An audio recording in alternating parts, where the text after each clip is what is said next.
Okay, so after almost being attacked at the Cannibal Corpse show the other night, I feel compelled to make a video about mosh pit etiquette and metal concert etiquette, because all who attend should know the risks involved. First and foremost, everybody's there to have a good time, so always be in good spirits and try to be understanding. After all, it only takes one punch, one accident, half a second's work to get you thrown out for the rest of the night. Gonna start with mosh pit etiquette. See, the most important thing is to wear shoes that you know are not gonna fall off. I usually prefer Converses, some friends of mine use boots. Whatever the case, it would not be a good idea to wear Crocs to mosh pits. Also, if you're moshing, hitting people with your elbows, that hurts. Try to keep your arms close to you, as much as possible. Other things that hurt, try to avoid wearing spikes, like bullet belts, spikes on your belt, spike bracelets, spikes on your neck, because, all it takes is just trip and fall over on somebody, and that's not a good idea. Whatever clothes you're wearing, just know that by the end of the night, there could be rips in them. So wear shirts and wear jeans that you probably wouldn't mind getting ripped. I've had plenty of jeans ripped into the pit. If somebody falls, or if somebody drops their glasses or their phone, stop, help them up. Possibly help them find whatever it is that they're looking for. I lost my bracelet recently in the mosh pit. Unfortunately, I wasn't able to find it, but everybody stopped and helped me look for it. If somebody hits you in the face, or if somebody breaks your nose by accident, they probably don't mean anything by it, so try to be in good spirits. I myself have accidentally broken somebody's nose at a GWAR concert, but after the set was over, the guy whose nose I had broken, he came up to me and high-fived and he said, "Oh, you're the guy who broke my nose, that's awesome!" It would also be a good idea to familiarize yourself with your fellow pitters. For example, give them high fives. If you're all having a good time, throw each other the horns, or go like, "Bleh," and growl at each other and scream at each other and be like, "That was awesome!" Us metal people are social beings. We appreciate the interaction. Another thing, do not bring somebody into the pit who does not want to go into the pit. Do not push them, do not shove them, because they are not going to like it. Now, if you're going to start the mosh pit, or if you're going to try to bring somebody into the mosh pit, if you're going to instigate, do it with somebody you're familiar with, somebody you know is not likely going to have an issue.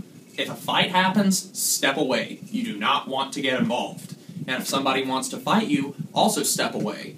And if you absolutely have to, block. It only takes one punch and half a second's work to get yourself thrown out of that concert. Fights in general just leave a bad taste in everybody's mouth. This happens to men occasionally, but it happens more often to women. If women join the mosh pit, do not touch them inappropriately. It makes them feel horrible. Chances are they probably have a boyfriend that's at the concert with them, and if somebody sees you touching their butt or touching their boobs inappropriately, they're not going to like it. And you are not going to like how they react. Mosh pits are not a male-only thing. Women join the mosh pits, they are equally intelligent human beings. So they should be treated as such. Now, if you're crowd surfing and you accidentally touch something, that's one thing, but to rub yourself on them, that's a completely different world. When a lot of strobe lights are going on the stage, I personally don't like to be in the mosh pit because I can't see what's going on. I can't see who's coming near me, I can't see who's falling over, so I just basically wait till the strobe lights are over before I can enter again. If you are outside the mosh pitting circle, know the risk involved, because somebody's more than likely to run into you, and you should be more than aware. You don't even have to actively be part of the pit, but what you can do is, if somebody runs into you, you can push them back out, keep it going, or if there's a circle pit going on, you can push the people running past you, make them go faster. Last thing I want to mention for the mosh pitting session, fan waving. A lot of people can't stand it when others do fan waving. It's actually against the rules in a lot of clubs, and you can get thrown out. So you should know the club rules, and you should know if it's allowed. But ultimately, it's not lights, and a lot of people avoid the mosh pit when there are fan wavers around because they know they can get hit in the face. I myself have gotten hit in the head a few times, so I've had to sit out. Bottom line, just slam into each other. We are perfectly content with doing so.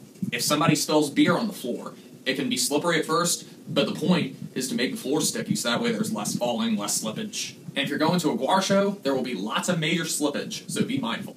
I guess the number one thing you can take away from all this is to be mindful of your surroundings. So that's it for the mosh pitting. Now for the crowd surfing and the stage diving section. Sometimes, stage diving is not allowed, so you need to know the rules of the club. Also, some people do not like stage divers at all, so you need to get in touch with the vibe of the crowd, of the people that you're with in the venue. If you're going to be like, "Oh my god, lift me up, lift me up," be nice and asking. Do not be mean-spirited or anything. Do not be a bully. "Lift me up or I'm going to steal your lunch money." If you can reach somebody who's getting ready to stage dive, try to catch them. You would want somebody to do it for you, wouldn't you? Sweet karma. know that you might get kicked, you might get hit, you might get your hair pulled or caught in something, all by accident. Nobody means anything by it. When you're on stage, don't dance around and don't be on the stage too long. You want to get on the stage and you want to dive as soon as possible. But what's also really important is that you look before you jump, because you want to make sure that there are people out there who will catch you. What I usually do is I usually throw the horns, or I just do like a hand motion. I make very brief eye contact with the people near the stage before I dive. Do not touch the singer or any of the members of the band. Chances are they do not like it, and if they had not been playing their instruments, they would probably hit you with their guitars. Whatever you do not knock over the microphone stand, because if that hits the singer in the mouth, that hurts bad. Chuck Schuldiner, as nice as he was, he reacted very badly to somebody knocking over the microphone and hitting him in the face with it. Before you ask somebody to lift you up to crowd surf, you should make sure that there are plenty of people near the stage. Enough people to keep you in the air, and enough people to catch you when you're ready to stage dive. If you jump really hard, it might lessen your chance of being caught. If there aren't enough people near the stage to catch you, just walk off the stage. There's no harm in that. Well, that's it. Everybody's there to have fun, and whatever happens, don't take anything personally. Be safe, mind your surroundings, and enjoy yourselves.